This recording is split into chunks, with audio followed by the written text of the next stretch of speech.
अस्सलाम वालेकुम viewers, welcome to exploring पढ़ना। तो आज का हमारा डिस्कशन का टॉपिक है nervous and sensory system in birds. ठीक है, तो इस टॉपिक में हम बर्ड्स के नर्वस सिस्टम की बात करेंगे, इनके सेंसेस जिसमें इनके ईयर्स आते हैं, इनका नोज़ जिसमें ऑल्फैक्शन की टर्म आ जाती है। ठीक है, ईयर, आइज़, नोज़।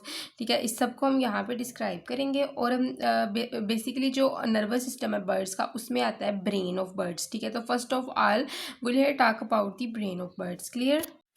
तो अगर हम बर्ड्स के ब्रेन की बात करें तो इनका ब्रेन जो है बेसिकली 3 पार्ट्स में डिवाइड करता है। एक है फोर ब्रेन, एक है मिड ब्रेन और एक है हाइंड ब्रेन। ठीक है, तो 3 बेसिक पार्ट्स हैं इनके ब्रेन के। तो वन बाय वन जो है इन सारे पार्ट्स को हम यहाँ पे डिस्क्राइब करते हैं। ठीक है, और सेंसरी सिस्टम को भी मैं इसी टॉपिक में कवर कर दूंगी। तो बेसिकली जो ब्रेन है बर्ड्स का, ठीक है ना, उसमें आते हैं fore brain, mid brain, hind brain. ठीक है, तो फोर ब्रेन वाला जो पोर्शन है उसमें कौन सा पार्ट आता है? ठीक है ना, first of all here I talk about the fore brain portion of the bird. ठीक है, तो इसमें बेसिकली 3 पार्ट्स हैं। एक है cerebral hemisphere, you can see here cerebral hemisphere. ठीक है, सेरिब्रल हेमिस्फेयर ये वाला रीजन है। ठीक है, उसके बाद है कॉर्पस स्ट्राटियम। ठीक है, और उसके बाद है पाइनियल बॉडी। ठीक है, या पानियल बॉडी। ठीक है, पाइनियल, ठीक है ना, बॉडी होती है फोर ब्रेन की। तो बेसिकली आपने सबसे पहले फोर ब्रेन जो है बर्ड्स का, उसके 3 ये पार्ट्स जो है वो याद रखने हैं। उसके बाद one by one in parts को डिस्क्राइब कर देना, जिस तरह मैं यहाँ पे डिस्क्राइब कर रही हूँ। क्लियर? ठीक है, तो अगर हम बात करें सेरिब्रल हेमिस्फेयर की, तो सेरिब्रल हेमिस्फेयर है क्या? बेसिकली ये मेन पार्ट होता है फोर ब्रेन का। ठीक है, तो आप देख सकते हो इसके 2 पार्ट्स के अंदर डिवाइडेड है। ठीक है, और इनके अंदर within this cerebral hemisphere corpus striatum present. ठीक है, इनके विदन जो है इनका जो मतलब कि ये नहीं होता कि कॉर्पस स्ट्राटियम प्रेजेंट होता है between cerebral hemisphere, it is present within cerebral hemisphere, it is the part of the cerebral hemisphere. ठीक है, तो बेसिकली फोर ब्रेन के अंदर 2 जो है वो cerebral hemisphere at a time होते हैं। क्लियर? तो जो सेरिब्रल हेमिस्फेयर होता है इसका काम क्या होता है? एक तो इसका काम है एसोसिएटिव लर्निंग। ठीक है, एसोसिएटिव लर्निंग का काम इसने करना होता है। ठीक है, उसके अलावा इसने सेंसरी इंटेलिजेंस को नेक्स्ट जो है वो ट्रांसफर करने का काम करना होता है। क्लियर? तो एसोसिएटिव लर्निंग से क्या मुराद है कि इस चीज़ को ये लर्न करते हैं कि कौन सा स्पेसिफिक कलर, कौन सी स्पेसिफिक जो शेप है वो इस चीज़ को इंडिकेट करती है। मतलब कि ये वाला स्पेसिफिक कलर जो है वो फूड को इंडिकेट करता है। तो ये देखने के लिए जो इनके अंदर हेल्प करते हैं वो इनके सेरिब्रल हेमिस्फीयर है। ठीक है ना, कि शेप देख लेना किसी चीज़ की, फिर उसका कलर देख लेना और इस शेप और कलर की चीज़ को फूड मान लेना। जिस तरह ग्रेन्स होते हैं, ठीक है, उनकी एक स्पेसिफिक शेप है, उनका एक स्पेसिफिक कलर है। ठीक है, जब हम बर्ड्स जो हैं वो ग्रेन्स देखते हैं तो इनको फौरी तौर पे पता चल जाता है कि वो फूड है। ठीक है ना, क्लियर? उसके बाद वो बात करता है transfer of the sensory intelligence. ठीक है, सेंसरी इंटेलिजेंस वगैरह को नेक्स्ट ट्रांसफर करने के लिए, तो सेंसरी इनपुट्स वगैरह को इंटेलिजेंट में जो है वो ट्रांसफर करने में भी ये यूज़ होते हैं। ठीक है, क्लियर? जो ये सेंसेस जो है वो इन्वायरमेंट से लेते हैं, तो उसको याद रखने के लिए, मतलब कि किसी कोई चीज़ है, इनको पता है कि यहाँ से चोट लग रही है। ठीक है ना, तो वो इसकी सेंस के साथ लिंक है, तो उस सेंस को ये अपनी इंटेलिजेंट में याद रख लेते हैं और उस चीज़ से ये फिर दूर रहते हैं। ठीक है, क्लियर? तो उसके अलावा ये क्या करते हैं, इनके अंदर जो सेरिब्रल हेमिस्फीयर है इसका एक और वर्क ये है कि ये नेस्टिंग साइट को रिमेंबर रखने के लिए, माइग्रेटरी साइट को रिमेंबर रखने के लिए भी यूज़ होता है। ठीक है, मतलब कि यहाँ पे वो मेमोरी जो है वो स्टोर हो जाती है। ठीक है ना, इस पर्पज़ के लिए। उसके बाद सेकंड पार्ट है कॉर्पस ट्राइएटम। ठीक है, कॉर्पस ट्राइएटम जो है ये it is present within this cerebral hemisphere. ठीक है, it is basically not a part of a cerebral hemisphere, it is present within this cerebral hemisphere. Clear? तो कॉर्पस ट्राइटियम का अगर हम फंक्शन की बात करें तो इसके फंक्शन में आती हैं visual learning, feeding, courtship, nesting. ठीक है, कि कोई चीज़ देख के उसको लर्न करने में ये जो है वो कॉर्पस ट्राइटियम हेल्प करते हैं। फीडिंग के दौरान जो फीडिंग करवाने का प्रोसेस है उसको इनिशिएट करवाने में कॉर्पस ट्राइटियम हेल्प करेंगे। कोर्टशिप में, ठीक है ना, मतलब कि मेटिंग के अंदर कोर्टशिप वगैरह करने के से मेटिंग से पहले जो कोर्टशिप होती है, ठीक है ना, तो कोर्टशिप डिस्प्ले के लिए ये चीज़ यूज़ होती है। और नेस्टिंग, अपना नेस्ट बिल्ड करने के लिए भी ये पार्ट जो है ब्रेन का वो वर्क करता है। इनको जो है वो टास्क देता है ना कि ये वाला एक्शन परफॉर्म करना है और ये वाला एक्शन परफॉर्म करो। तो ये जो एक्शंस जो सारे हैं ये किसके कंट्रोल में होते हैं? कॉर्पस ट्राइटम के। क्लियर? अच्छा, अब हम बात करते हैं पाइनियल बॉडी ऑफ बर्ड्स। ठीक है, तो पाइनियल बॉडी जो है इसका प्राइमरी रोल ये होता है कि ये एक्ट करता है मास्टर बायोलॉजिकल क्लॉक के तौर पर। Its primary role is to act as a master biological clocks. ठीक है, उसकी तरह इसने एक्ट करना होता है। तो बेसिकली किस तरह ये एक्ट करता है बायोलॉजिकल क्लॉक, मतलब कि डे और नाइट को रिकोगनाइज करना। ठीक है, डार्क पीरियड और लाइट पीरियड को रिकोगनाइज करना, उसके मुताबिक सोना। ठीक है, और रिप्रोडक्शन की फेज को कंट्रोल करना। तो ये पाइनियल बॉडी का काम होता है। तो सबसे यहाँ पे बेसिकली जो है वो जो है इन्वायरमेंट के मुताबिक जो पाइनियल बॉडी है इसने सिक्रिएशन करवानी होती है किस हार्मोन की, मेलेटोनिन की। ठीक है, मेलेटोनिन की सिक्रिएशन होनी है। मेलेटोनिन की सिक्रिएशन जो होती है ना, ये डार्क यानी कि नाइट के दौरान ये काफ़ी ज़्यादा होती है डार्क पीरियड में, और लाइट पीरियड में ये काफ़ी कम होती है। ठीक है ना, मेलेटोनिन का बेसिक लिंक किसके साथ है कि ये रेगुलेट करता है जो हार्मोन स्लीप को बर्ड्स के अंदर। ठीक है, कि इनके सोने के अमल को इसने रेगुलेट करना होता है। तो बेसिकली क्या होता है कि रेस्ट करने के लिए रात को बर्ड्स के अंदर मेलेटोनिन की प्रोडक्शन होनी चाहिए, क्योंकि रेस्ट करने के लिए इनको स्लीप की ज़रूरत है। और स्लीप ने क्या, स्लीप किस चीज़ के से जो है इनके अंदर आती है, मेलेटोनिन की प्रोडक्शन के से। ठीक है, तो जैसे ही डार्क पीरियड आएगा पाइनियल बॉडी जो है मेलेटोनिन की प्रोडक्शन करेगी, और मेलेटोनिन की प्रोडक्शन होगी तो उनको नींद आ जाएगी। ठीक है, और जब मेलेटोनिन की लाइट पीरियड में मेलेटोनिन की प्रोडक्शन बहुत कम होगी, जिसकी वजह से ये क्या रहेंगे, ये एक्टिव रहेंगे। They remain active during day. ठीक है, तो इसको हम कहते हैं डायक्यूर्नल रिदम। ठीक है, दिन के टाइम एक्टिव है, रात को ये सोते हैं, लेकिन तभी सोएंगे जब मेलेटोनिन की प्रोडक्शन होगी। ठीक है, तो स्लीप वेक साइकिल को इस मेलेटोनिन ने रेगुलेट करना होता है। अब हम बात करते हैं रिप्रोडक्शन की, कि रिप्रोडक्शन के प्रोसेस को किस तरह इसने रेगुलेट करना होता है। तो बेसिकली होता क्या है कि जो पाइनियल ग्लैंड है, ठीक है ना, पाइनियल ग्लैंड ने क्या करना होता है, इसने डे लेंथ को मेजर किया। ठीक है, it will measure day length. ठीक है, इसने दिन की रोशनी को मेजर कर लिया। ठीक है, डे लेंथ को मेजर किया। जैसे ही हमें पता है कि स्प्रिंग का जो सीज़न होता है ना, उसमें दिन बहुत बड़े होते हैं। ठीक है, जैसे ही जब दिन बड़े होंगे मतलब कि लाइट ड्यूरेशन भी ज़्यादा है। लाइट ड्यूरेशन ज़्यादा है तो मेलेटोनिन की प्रोडक्शन क्या है, लो है, low melatonin in presence of light. ठीक है, अब जो लो मेलेटोनिन होती है ना, इसने ट्रिगर करना होता है रिलीज ऑफ रिप्रोडक्टिव हार्मोन। ठीक है, जिस low melatonin trigger the release of reproductive hormone. ठीक है, इसने रिप्रोडक्टिव हार्मोन को रिलीज करवाना है कहाँ से, पाइट्यूटरी ग्लैंड से। बर्ड्स के पाइट्यूटरी ग्लैंड से रिप्रोडक्टिव हार्मोन की सिक्रिएशन करवाई जानी है। और जो रिप्रोडक्टिव हार्मोन है इसने नेक्स्ट क्या करना है, this reproductive hormone is involve in the production of, in the development of gonads. ठीक है, it is involve in the development of gonads. Gonads की इसने डेवलपमेंट करवानी है इस रिप्रोडक्टिव हार्मोन ने। ठीक है, तो जिससे गोनेड की डेवलपमेंट से किस चीज़ के अंदर होती है, कॉर्टशिप बिहेवियर जो है वो इनका बेहतर होता है, इनकी ब्रीडिंग का अमल जो होता है वो बेहतर होता है। उसके अलावा कॉर्टशिप बिहेवियर इनका बेहतर होता है। साल के एक मखसूस टाइम में ये प्रोसेस होता है। क्लियर, लगी समझ यहाँ पे। तो हमने यहाँ पे फोर ब्रेन की बात कर ली। अब हम बात करते हैं इनके मिड ब्रेन की।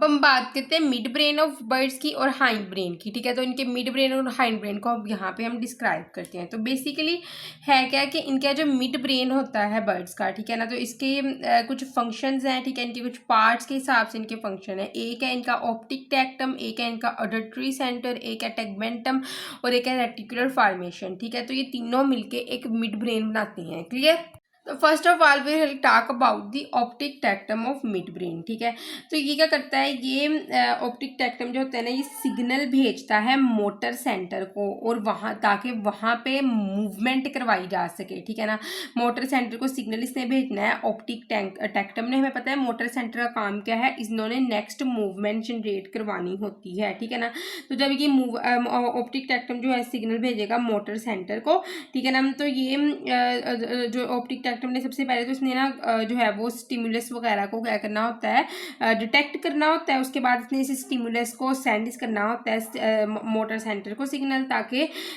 ये है वहाँ पे कुछ कोऑर्डिनेटेड मूवमेंट करवाई, इकट्ठी मूवमेंट करवाई जा सके। मतलब इन केस इन्होंने कोई प्री देख लिया है, कोई प्रीडेटर देख लिया है, तो ऑप्टिक टेक्टम ने क्या करना है, पहले उस सिग्नल को डिटेक्ट करना है, फिर उस सिग्नल को ट्रांसफर करना है मोटर सेंटर को, ताकि मूवमेंट प्रोड्यूस करवाई जा सके। मोटर सेंटर का काम ही बॉडी के पार्ट्स की मूवमेंट करवाना होता है। तो मूवमेंट किसकी करवाई जा सके, आईज की, हेड की, नेक की और ओवरऑल बॉडी की मूवमेंट करवा के वहां से भाग जाया जा सके। ठीक है, भागा जाया जा सके। क्लियर।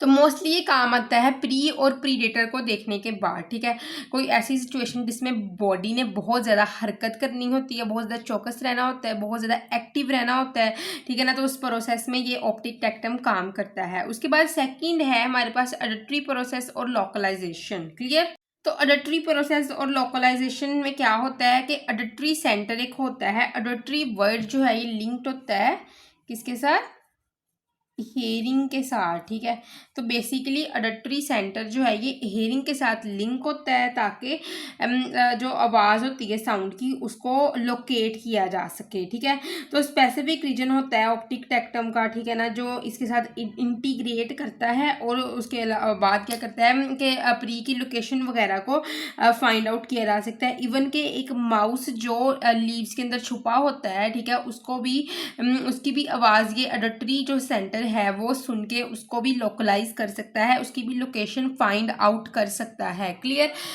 तो थर्ड जो है, थर्ड पार्ट है यहाँ पे टेगमेंटम। ठीक है, तो टेगमेंटम जो है वो थर्ड पार्ट है इसका। तो बेसिकली जो टेगमेंटम है, ठीक है ना, टेगमेंटम क्या है, इसके अंदर पैथवेज होते हैं जो मोटर कमांड्स लेते हैं फोर ब्रेन से, और उन मोटर कमांड्स को, ठीक है ना, ये मोटर कमांड लेगा कहाँ से, फोर ब्रेन से। ठीक है, मोटर कमांड वो कमांड जो है वो हरकत वगैरह के साथ, ठीक है ना, मूवमेंट के साथ रिलेट होती है। ठीक है, वो कमांड लेता है ये फोर ब्रेन से, और उस कमांड को भेज देता है स्पाइनल कोड। आपको पता है स्पाइनल कोड मेन पार्ट है बॉडी का, जो बॉडी को मूवमेंट प्रोवाइड करता है। ठीक है ना, इसकी मदद से ही हम चल फिर सकते हैं, दौड़ सकते हैं। तो फोर ब्रेन से ये स्पाइनल जो है वो कमांड लेनी है, मोटर कमांड, और स्पाइनल कोड को भेज देनी है, तो जिसकी वजह से यहाँ पे इनिशिएशन करवाई जा सकती है मूवमेंट की। ठीक है, मोटर कोऑर्डिनेशन होगी, मतलब कि मोटर कमांड ही सेंड की गई है ना, फोर ब्रेन ने क्या सेंड किया है, मोटर कमांड सेंड की है। मतलब यहाँ पे क्या होगी, मोटर कोऑर्डिनेशन, मूवमेंट होगी। ये मोटर के जो मोटर कोऑर्डिनेशन को मूवमेंट के साथ वो कह रहा है। ठीक है ना, तो मूवमेंट यहाँ पे होती है, इनिशिएट होती है मोस्टली वो मूवमेंट जिसमें बॉडी इधर उधर ओरिएंट करती है। ठीक है, ओरिएंटेशन ऑफ बॉडी। ठीक है, this motor coordination and movement is related to the orientation of the body of birds, अपनी बॉडी को इधर उधर ओरिएंट कर सकते हैं। क्लियर। अच्छा, उसके बाद थर्ड पार्ट की वो बात करता है, वो है रेटिकुलर फॉर्मेशन। ठीक है, थर्ड जो स्ट्रक्चर है मिड ब्रेन का, मिड ब्रेन के अंदर ये काफ़ी एक्सटेंड हुआ होता है। ठीक है ना, तो जिसकी वजह से ये नेटवर्क होता है न्यूरॉन्स का, जिन्होंने इनके अंदर अरियल और कॉन्शियसनेशन, ठीक है ना, अरियल का मतलब क्या है कि स्लीप वेक साइकिल इन्होंने करना होता है यहाँ पे मेंटेन।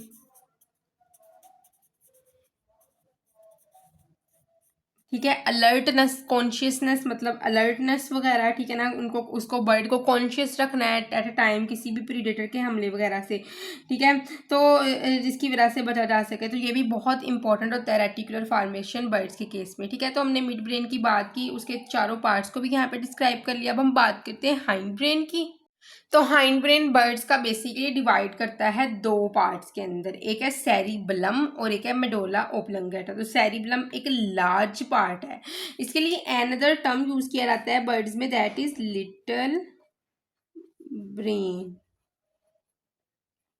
लिटिल ब्रेन का इसको नाम दिया जाता है। ठीक है ना, तो ये बर्ड्स के अंदर काफ़ी ज़्यादा वेल डेवलप्ड होता है जो सेरिबेलम होता है, क्योंकि बर्ड्स में फ्लाइट की डिमांड बहुत ज़्यादा होती है, जिसकी वजह से ये भी पार्ट जो है ये वेल डेवलप्ड होता है बर्ड्स के केस में। ठीक है, क्लियर। तो इसका काम क्या है, मोस्टली बर्ड्स के केस में इसने क्या करवानी होती है, इसने फ्लाइट के अंदर इन्वॉल्व होता है। ठीक है, फॉरेजिंग, ठीक है, उसके अलावा वोकलाइजेशन वगैरह के अंदर भी ये इन्वॉल्व होता है। ठीक है ना, तो इसके अलावा फ्लाइट में क्या है कि फ्लाइट के दौरान जो है मूवमेंट जो होती है विंग्स की उसको कंट्रोल करता है। रैपिड और अल्टरनेटिंग मूवमेंट जो होती है, मतलब कि एक पंख लगता है दूसरा लगता है, तो ये अल्टरनेटिंग मूवमेंट है किसकी, विंग्स की। फ्लाइट के दौरान this cerebellum control the alternating movement of wings, ठीक है। विंग्स की मूवमेंट कंट्रोल करता है। फोरेजिंग का मतलब क्या है कि ये कंट्रोल करता है हेड और बीक की मूवमेंट को, ठीक है। This part of hind brain cerebellum control head and beak movement, किस लिए, ताकि फूड को उठाया जा सके, ठीक है। तो उसके अलावा वोकलाइजेशन मतलब कि जो है वो कम्प्लेक्स जो मसल्स होते हैं, ठीक है ना, सायरंग्स के, उसको जो है वो कंट्रोल करता है, ठीक है ना, उसकी कंट्रैक्शन रिलैक्सेशन को, उसकी मूवमेंट को, ठीक है ना। तो बर्ड्स की जो वोकल ऑर्गन्स को ये कंट्रोल करता है सेरिबेलम, ताकि वहाँ पे डिफरेंट किस्म के आवाज़ें बर्ड्स निकाल सकें। मोस्टली जो सॉन्ग बर्ड्स होते हैं, ठीक है ना, गाने वगैरह गाते हैं, ठीक है, गुनगुनाते हैं, तो वो वोकलाइजेशन भी ये सेरिबेलम कंट्रोल करता है। क्लियर। अच्छा, उसके बाद वो बात करते हैं मेडोला ओब्लोंगेटा की, ठीक है। तो मेडोला ओब्लोंगेटा जो है वो इसको नाम दिया जाता है, ये लोएस्ट पार्ट है इसका हाइंड ब्रेन का, और इसको नाम दिया जाता है लाइफ सपोर्ट सेंटर, ठीक है। It is life support centre of birds, ठीक है।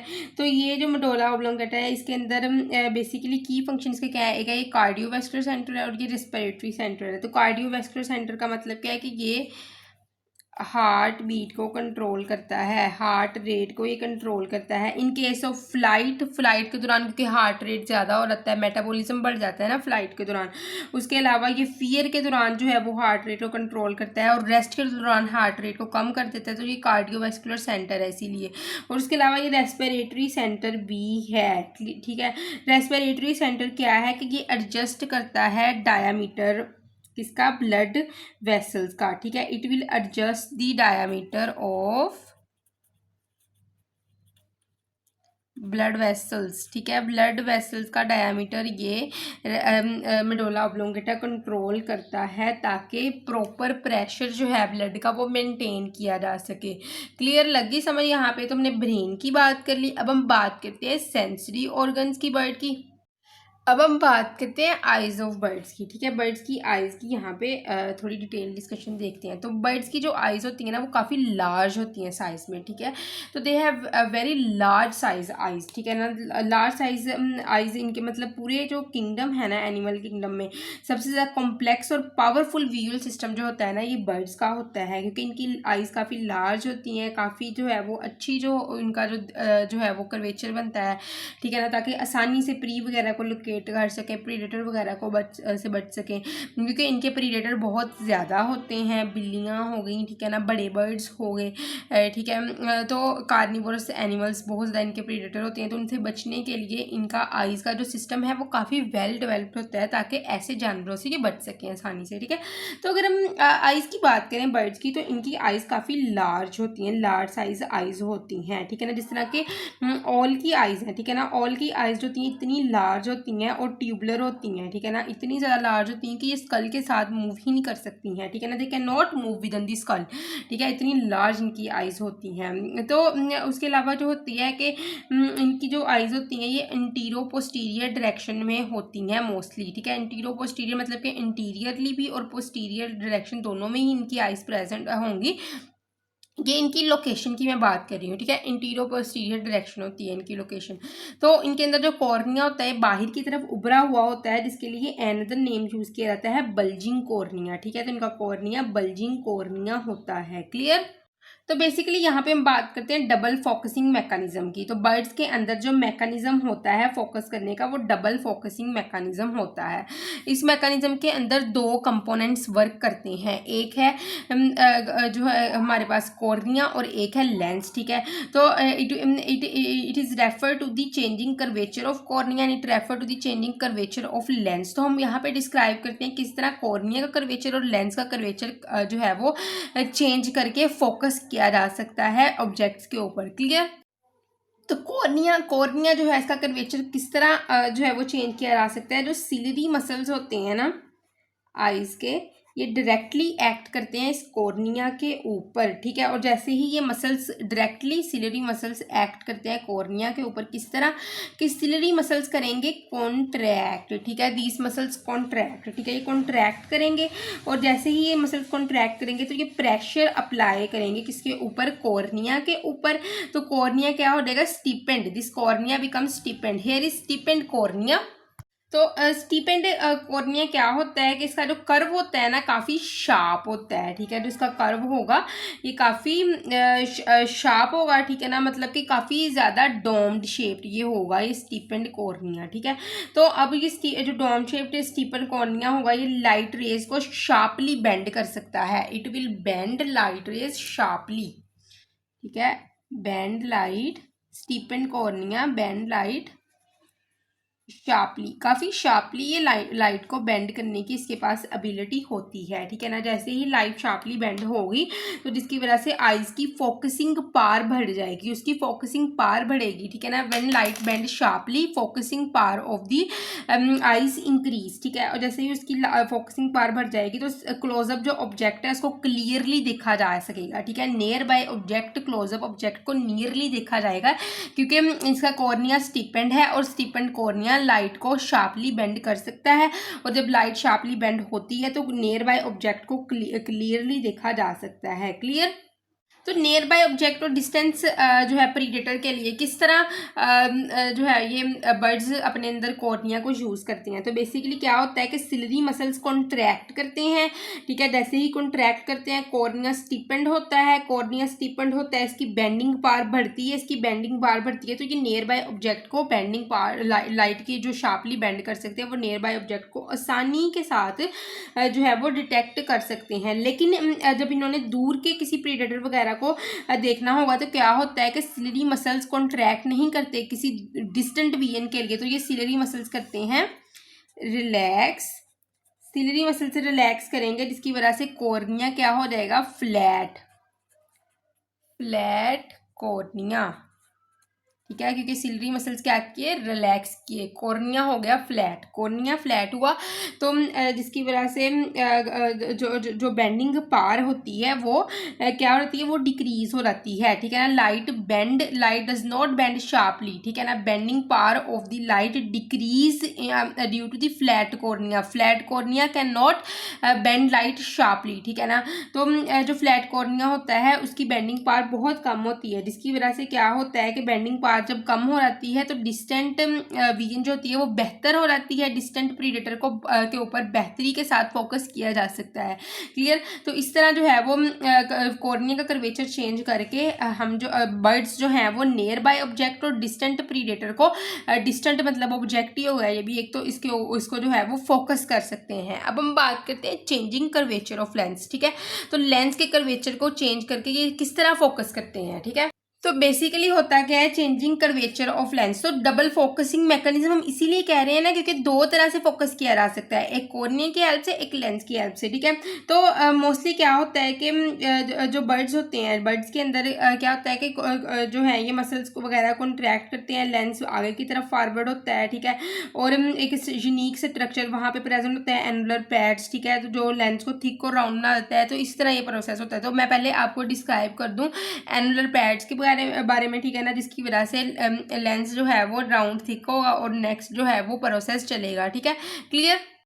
तो ये क्या होता है कि इसको प्राइमरीली यूज़ किया जाता है इस प्रोसेस को to see near by object, ठीक है। नियर बाय ऑब्जेक्ट के को देखने के लिए एक्सट्रीम क्लैरिटी के साथ, बहुत ज़्यादा क्लियरली नियर बाय ऑब्जेक्ट्स को देखने के लिए इस प्रोसेस को यूज़ किया जाता है। तो बेसिकली होता क्या है, सबसे पहले मसल्स ने करना है कॉन्ट्रैक्ट, ठीक है, मसल्स की कॉन्ट्रैक्शन होनी है।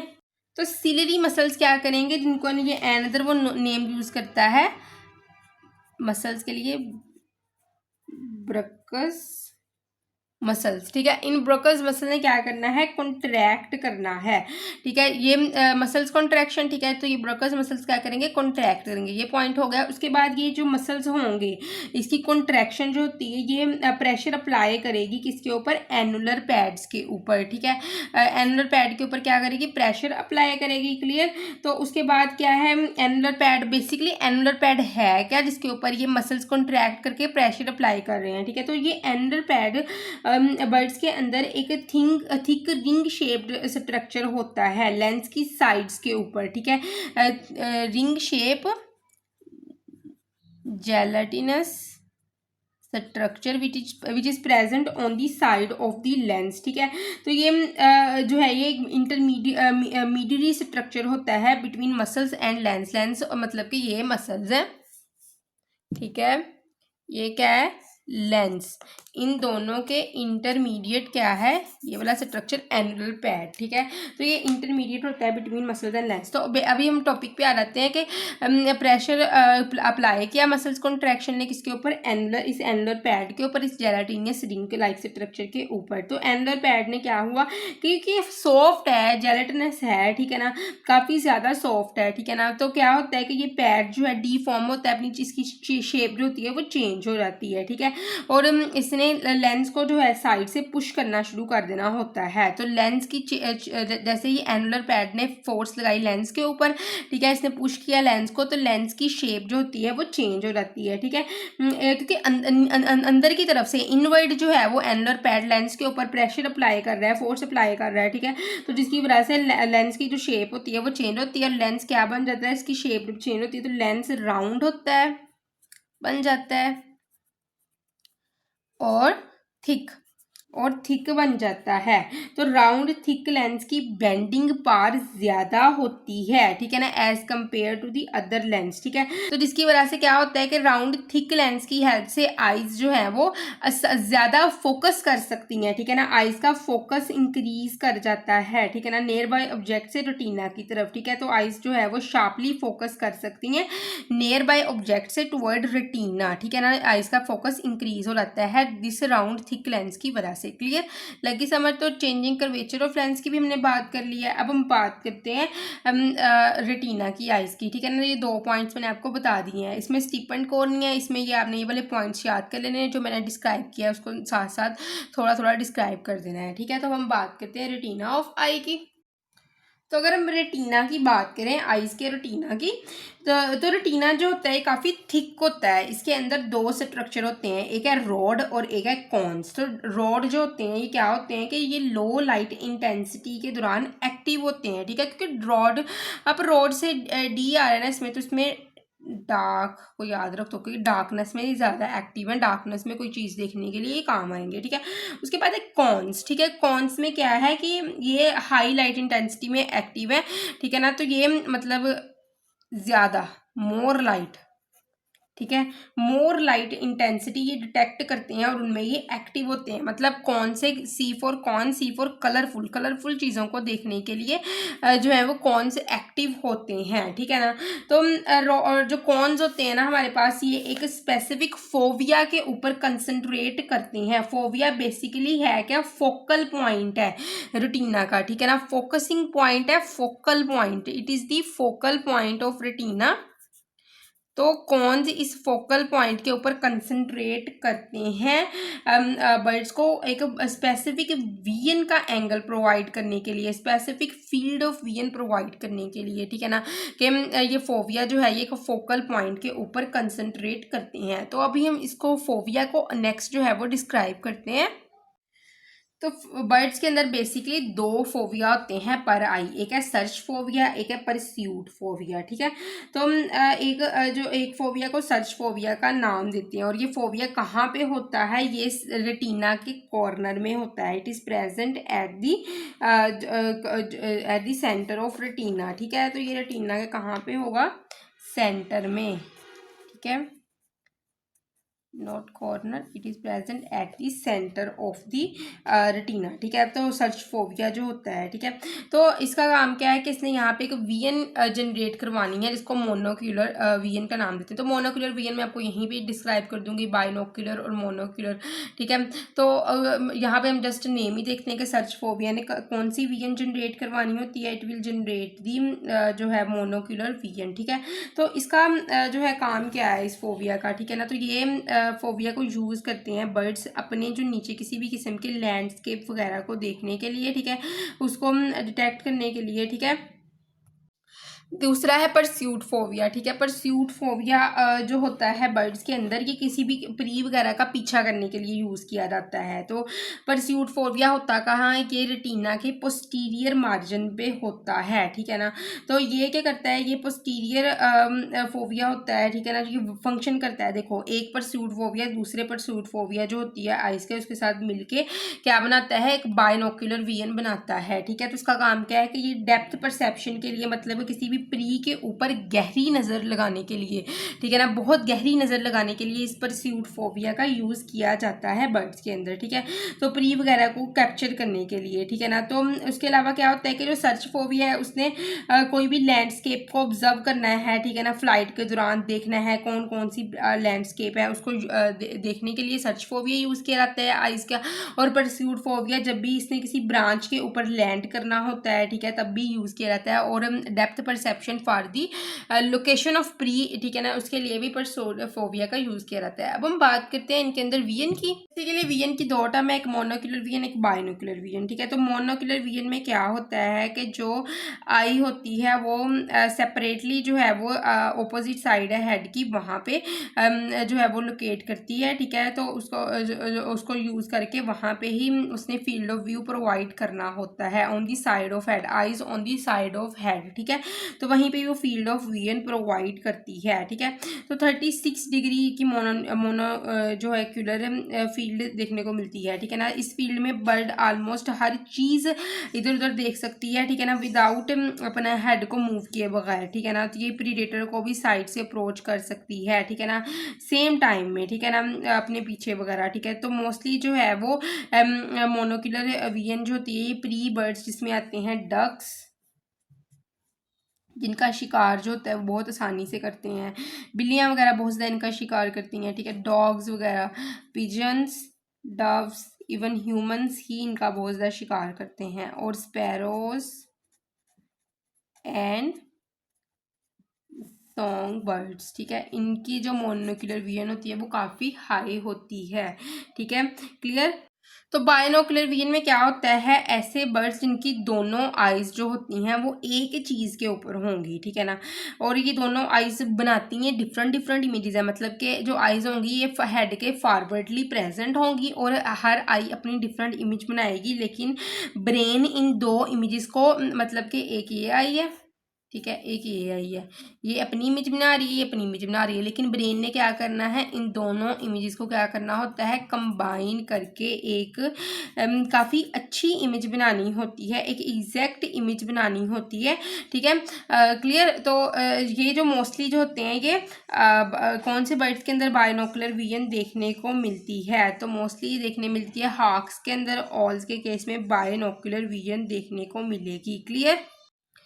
तो अगर हम ऑल्फैक्शन की बात करें, olfaction is basically sense of smell in birds, ठीक है। बर्ड्स के अंदर जो सेंस ऑफ स्मेल है उसको इंडिकेट करता है। ऑल्फैक्शन जो वर्ड है ना, यही सेंस ऑफ स्मेल को इंडिकेट करता है, ठीक है। तो बेसिकली बर्ड्स के अंदर ऑल्फैक्शन को अगर हम डिस्क्राइब करें, olfaction is used for sensing smell, ठीक है, स्मेल वगैरह को जो है वो डिटेक्ट करने के लिए ऑल्फैक्शन का यूज़ किया जाता है। तो बेसिकली जो है वो यहाँ पे ओल्फैक्टरी बल्ब होता है which is a part of brain, ठीक है। Olfactory bulb is present which is basically A part of brain, ठीक है, ये पार्ट होता है ये ब्रेन का, ठीक है ना, किस लिए, डिटेक्ट करने के लिए स्मेल वगैरह को, ठीक है ना। तो एक की इंडिकेटर इनके अंदर ये ओल्फैक्टरी बल्ब होता है, ठीक है, क्लियर। कुछ बर्ड्स के अंदर ओल्फैक्टरी जो ओल्फैक्शन की टर्म होती है, ओल्फैक्टरी बल्ब पुअरली डेवलप्ड होता है, उसमें आते हैं पिजन्स, ठीक है, चिकन्स, इनकी ऑल्फैक्शन, इनकी सेंस जो होती है स्मेल की, वो बड़े लिमिटेड से वे में होती है, ज़्यादा नहीं होती है। लेकिन कुछ बर्ड्स जिस तरह के हमारे पास है टर्की वल्चर्स,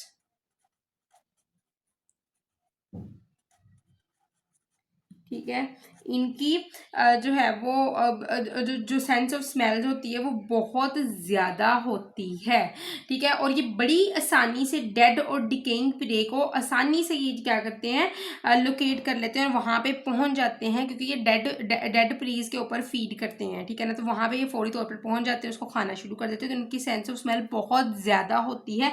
इवन कि डाइंग प्री, जिसको जख्म वगैरह लगते हैं और मरने वाला होता है, उसके करीब जाके बैठ जाते हैं उसको खाने के लिए, ठीक है। क्लियर, लगी समझ इसकी भी, ठीक है ना। तो ओल्फैक्शन की हमने बात की कि ओल्फैक्शन की बात कर ली। अब हम बात करते हैं इनके ईयर्स की, ठीक है। थोड़ी सी ईयर्स की बात कर लें इनके।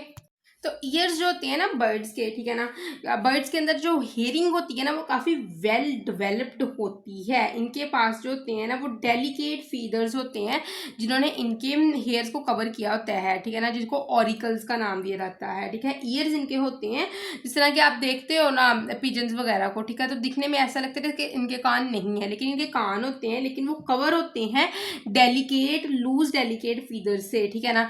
तो जो क्या है ऑरिक्यूलर होते हैं, ठीक है ना। तो इसने एक्सटर्नल ईयर को टोटली कवर किया होता है। इनके ईयर्स मिडल और इनर ईयर जो होते हैं रेप्टाइल्स के साथ ही सिमिलर होते हैं, ठीक है ना। It is similar to as reptiles, ठीक है। तो उसके बाद क्या होता है कि जो सेंसिटिविटी होती है इनके ईयर्स की वो कितनी होती है, 100 to 15,000 हर्ट्ज, ठीक है। और ये जो होती है सेंसिटिविटी, ये मोस्टली जो होती है ह्यूमन ईयर्स के साथ भी मिलती जुलती होती है, जो कि 16 to 20,000 हर्ट्ज है, इसके करीब करीब होती है, ठीक है, इनके ईयर्स की सेंसिटिविटी। अरे यहाँ पे ना एक टर्म मैंने स्किप कर दी थी, वो थी निसिटिटेटिंग मेम्ब्रेन, निसी या निक्टिटेटिंग भी कहते हैं, ठीक है, निक्टी, ये आई नहीं आना यहाँ पे, ठीक है, निक्टिटेटिंग मेम्ब्रेन, ठीक है। तो यहाँ पे ये टर्म मैंने मिस कर दी थी निक्टिटेटिंग मेम्ब्रेन की। तो basically what is nictitating membrane, ठीक है। तो ये क्या होती है, आइस की सरफेस के ऊपर प्रेजेंट होती है, जो कि आइस को क्लीन करने में, प्रोटेक्ट करने में ये मेम्ब्रेन हेल्प करती है। ये आइस के ऊपर प्रेजेंट होगी। क्लियर, लगी समझ इसकी भी। तो आई होप सो कि आपको nervous and sensory system in birds की समझ लगी होगी। लेकिन अगर किसी भी किस्म की कंफ्यूजन है तो कमेंट सेक्शन में पूछ सकते हैं। थैंक यू सो मच, अल्लाह हाफिज़।